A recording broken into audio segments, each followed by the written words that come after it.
Guys, ഇന്നാണ് ഞാൻ തിരിച്ച് ബാംഗ്ലൂർക്ക് പോവാണ്. അതിനുള്ള വണ്ടിയൊക്കെ തിരി നമ്മൾ ഇറങ്ങിയേക്കാണ്. അപ്പോൾ 2 പൊട്ടത്തിയാൾ അവിടെ നിന്ന് താറ്റിക്ക് തരുന്നുണ്ട്. ഞാനാണെങ്കിൽ ഈ ഒരു വീഡിയോ ഇപ്പോഴാണ് റെക്കോർഡ് ചെയ്തിടുന്നത് തന്നെ. എനിക്ക് പറഞ്ഞാൽ 19-ാം തീയതി രാവിലെ ഞാൻ വീട്ടിലേക്ക് എത്തിയിട്ടും വൈകുന്നേരം 9:45 ഫ്ലൈറ്റിലാണ് പോകാൻ നോക്കുന്നത്. എൻ്റെ ഒരു സാഡ് പാർട്ട് എന്താണെന്ന് വെച്ച് കഴിഞ്ഞാൽ വീട്ടിൽ വന്നിട്ട് എനിക്കൊന്ന് ഇരിക്കാൻ പോലും പറ്റിയിട്ടുണ്ടായിരുന്നില്ല. എനിക്ക് മെയിനായിട്ട് വന്നതെന്ന് വെച്ചാൽ എനിക്ക് അത്യാവശ്യമായിട്ട് ബാങ്കിലേക്കൊക്കെ ഒന്ന് പോകാനുണ്ടായിരുന്നു. ബാങ്കിൽ ഞാനൊരു DD എമൗണ്ട് അടച്ചിട്ടുണ്ടായിരുന്നു. പക്ഷേ എനിക്കത് ക്യാൻസൽ ചെയ്യേണ്ടി വന്നു. വീട്ടിൽ വന്ന് കയറിയപ്പോൾ തന്നെ ഒന്ന് ഫ്രഷ് അപ്പ് ആയതിനു ശേഷം വേഗം അങ്ങ് ബാങ്കിൽ പോയി കാര്യങ്ങളൊക്കെ വേഗം തീർത്തു. അതുകൊണ്ടാണ് ഞാൻ വീട്ടിലേക്ക് വരാനുള്ള റീസൺ എന്ന് പറയുന്നത്. അപ്പം നമ്മൾ എയർപോർട്ടിലേക്ക് എത്താണ് കേട്ടോ. കുറച്ച് നേരം ഇങ്ങനെ സൺസെറ്റ് ഒക്കെ കണ്ടിങ്ങനെ ഇരുന്നു. പക്ഷെ നല്ല രസമുണ്ടായിട്ട് ആ ഒരു ഇത് കാണാനൊക്കെ.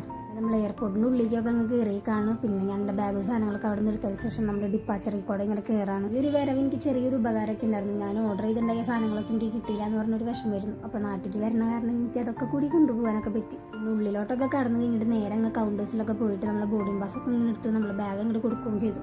പൊടി വരുമ്പോൾ എനിക്ക് ഇഷ്ടമല്ലാത്തൊരു കാര്യം എന്ന് വെച്ചിട്ടുണ്ടെങ്കിൽ ഈ കാണുന്ന സെക്യൂരിറ്റി ചെക്കിംഗ് ആണ്. പറഞ്ഞിട്ട് കാര്യമില്ല, പക്ഷേ സെക്യൂരിറ്റി ചെക്കിംഗ് ഒക്കെ വേണം. ഇഷ്ടമല്ലാതെ വേറെ ഒന്നും ഉണ്ടല്ല. കൊണ്ടുവന്നത് അതുപോലെ തന്നെ പുറത്തേക്ക് വെക്കുക, അതുപോലെ പിന്നീട് തകത്തേക്ക് വെക്കുക. ഒരു മെനക്കെട്ട പണിയാണ്, എന്നാലും കുഴപ്പമില്ല. വാഷ്റൂമിലൊക്കെ പോയിട്ടാണ് നമ്മളെ ഗേറ്റ്സിലേക്കൊക്കെ അങ്ങോട്ട് പോയിട്ടുണ്ടായിരുന്നു. അവിടെ ചെന്ന് ഇങ്ങനെ ഒരു വീഡിയോസ് ഒക്കെ എടുത്തു. അവിടെ വെച്ചാണെങ്കിൽ ഒരു വിത്ത് ഉണ്ടായിരുന്നു. ഞാനിവിടെ വെച്ച് ആനഗസ്റ്റിനെ കണ്ടിട്ടുണ്ടായിരുന്നു, ആക്ട്രസിനെ. അല്ലെങ്കിൽ ഇങ്ങനെ വീഡിയോസ് എടുക്കണുണ്ട്. അവരിങ്ങനെ ചിരിച്ചിട്ടുണ്ടായിരുന്നു. അപ്പം ഞാനും ചിരിച്ചിട്ടുണ്ടായിരുന്നു തിരിച്ചൊക്കെ. ആ ഒരു സമയത്ത് എൻ്റെ ബ്രെയിൻ ഒട്ടും വർക്ക് ചെയ്തിട്ടുണ്ടായില്ലോന്നുണ്ട്. എനിക്ക് വരാൻ ഒട്ടും മനസ്സിലായിണ്ടായില്ല. ഇപ്പം നേരെ ഗേറ്റ്സിലേക്ക് അങ്ങോട്ട് പോയി കാണാം. അപ്പം എൻ്റെ ഗേറ്റ് എന്ന് വെച്ചാൽ 5-ാമത്തെ ആയിരുന്നുണ്ടായിരുന്നു. ഞാനും കുറച്ച് പേര് മാത്രമേ ഉണ്ടായിരുന്നുള്ളൂ, എല്ലാവരും വരുന്നുണ്ടായുള്ളൂന്നുണ്ട്. ഞാനൊരു 7:15 ആയപ്പോഴേക്കും അവിടെ എത്തിയിട്ടാ. ഒരു 8:15 വരെ ഞാനിങ്ങനെ കുറേ നേരം ഇങ്ങനെ സ്റ്റമ്പ് അടിച്ചൊക്കെ നിന്നു അങ്ങോട്ട് ഇങ്ങോട്ട് നടക്കലോരുന്നൊക്കെ ഇരുന്ന് എൻ്റെ പണി ഉണ്ടായിരുന്നത്. ഒരു 8:30 സമയത്ത് ഞാൻ അവിടെ പോയിട്ട് ഫുഡൊക്കെ കഴിച്ചു. ഒരു പനീർ റോഡും പിന്നെ സാധാരണ വെള്ളവും. കുറച്ച് നേരം ഗേറ്റ്സിലൊക്കെ അങ്ങ് പോയിരുന്നു. പിന്നെ കുറച്ച് കഴിയുമ്പോൾ ബോർഡിംഗ് ഒക്കെ സ്റ്റാർട്ട് ആയിട്ടുണ്ടായിരുന്നു. നമ്മൾ ഓൺ ബോർഡൊക്കെ അതിന് ശേഷം നമ്മൾ സീറ്റിലേക്ക് പോവാണ്. എൻ്റെ സീറ്റ് എന്ന് വെച്ചാൽ 12 ആൽഫ ആയിരുന്നുണ്ടായിരുന്നു. അപ്പോൾ ഇത് വിൻഡോ സീറ്റ് ആയിരുന്നു. എൻ്റെ ഒരു ഫ്രണ്ടാണ് എനിക്ക് അസൈൻ ചെയ്ത് തന്നിട്ടുണ്ടായിരുന്ന സീറ്റൊക്കെ. എന്തായാലും ഭാഗ്യം വിൻഡോ സീറ്റ് കിട്ടി. നല്ലൊരു സാഡ് എന്ന് വെച്ചാൽ വിൻഡോ മുഴുവൻ സ്ക്രാച്ച് ആയിരുന്നതാണ്. മര്യാദയ്ക്കൊന്നും പുറത്തേക്ക് കാണുന്നുണ്ടായിരുന്നില്ല. ടേക്ക് ഓഫ് ആയപ്പോഴേക്കും നമ്മളിത് പുറത്തേക്കൊക്കെ ഇങ്ങനെ നോക്കി വെക്കലായിരുന്നു. ഇങ്ങനെയൊക്കെ കാണാൻ നല്ല രസമുണ്ടായിരുന്നു കേട്ടോ. എനിക്കാണെങ്കിൽ രാത്രി പോകാനാണ് ഏറ്റവും ഇഷ്ടം. കാരണം ഇങ്ങനെ ഒരു വ്യൂ ഒക്കെ കാണുന്നത് അപ്പോഴല്ലേ. അതൊക്കെ നോക്കിയിരുന്നു. ഇങ്ങനെ കുറച്ച് നേരം ഇങ്ങനെ നേരൊക്കെ കളഞ്ഞിട്ടുണ്ടായിരുന്നു. പിന്നെ ഒരു ഷോർട്ട് നാപ്പൊക്കെ കഴിഞ്ഞിട്ടുണ്ടായിരുന്നു. പിന്നെ നമുക്ക് കുറച്ച് കഴിയുമ്പോൾ ലാൻഡിങ് അവർ ആയല്ല.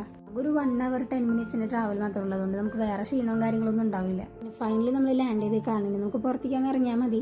പിക്കപ്പ് ഒന്നും നമുക്ക് കിട്ടിയിട്ടുണ്ടായിരുന്നില്ല. സെക്കൻഡ് പിക്കപ്പ് വരണവരെ കുറച്ചിറങ്ങാൻ വെയിറ്റ് ചെയ്തിരുന്നു. അവസാനം വന്നു. പിന്നെ അവിടെ കയറി ബാഗേജ് ക്ലെയിമിൻ്റെ അവിടെ പോയിട്ട് എൻ്റെ ബാഗിനെ അന്വേഷിച്ച് നടക്കലിരുന്നു എൻ്റെ പണി ഉണ്ടായിരുന്നു. അവസാനം ഒറ്റയ്ക്ക് അങ്ങോട്ട് വരുന്നത്. ഇതിനെ കൊടുത്ത് നമ്മൾ പുറത്തേക്ക് അങ്ങ് ഇറങ്ങിയേക്കാണ്. ചെടിത്തോട്ടത്തിൻ്റെ ഇടയിൽ പോയിട്ട് ഞാൻ എൻ്റെ ഫ്രണ്ട്സിനെ അങ്ങനെ വെയിറ്റ് ചെയ്തിരിക്കുകയാണ് അവർ വരണവരെ. അങ്ങനെ അവർ വന്നതിന് ശേഷം ഞാൻ അവരെ കൂടെ അങ്ങ് പോയി. ഇത് വീഡിയോ ഇത്രയുള്ളൂ ഗൈസ്.